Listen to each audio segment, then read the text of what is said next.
Welcome back. Well, this week, as part of our Democracy 2015 coverage, we are taking a look at some of the key races in central Indiana, all leading up to the November election. In the city of Lawrence, an interesting race is shaping up between the incumbent mayor and his Republican challenger. Republican Steve Collier is trying to unseat first-term mayor Dean Jessup, who won 4 years ago in an upset. RTV6's Jack Reinhardt has that story.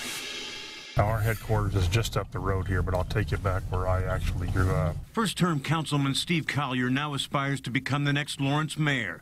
He spent 33 years teaching and coaching in the Lawrence school system, experiences he says will serve him well as chief executive. That's where my memories and probably my kind of love for Lawrence stems from, is that I literally spent my whole life here. The Lawrence Police and Fire Unions not only purchased this billboard along Pendleton Pike for Collier, but the membership spends at least 3 days a week going door to door in support of his candidacy.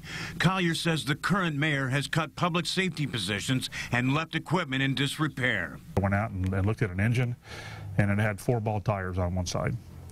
And so if you're going to reprioritize, where you spend your money at, your first focus has to be, on public safety. Collier says the city needs to shift more focus away from Fort Harrison and onto Pendleton Pike, and he's willing to extend short-term tax incentives to area businesses in exchange for long-term growth. Well, the trade-off is that if you bring the right kind of business into your city, then they create jobs.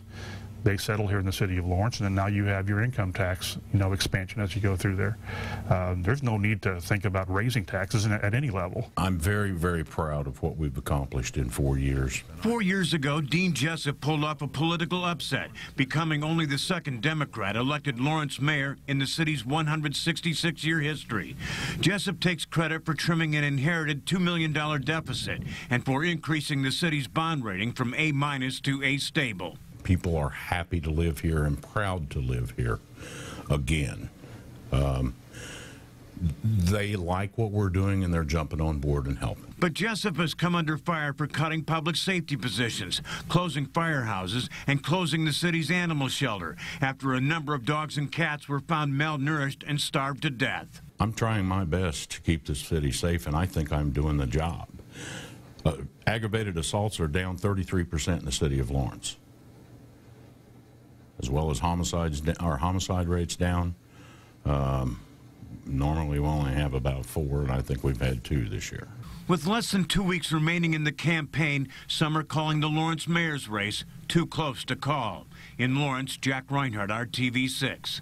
And keep in mind, RTV6 will be your election night headquarters. Our coverage on November 3rd begins at 5 p.m.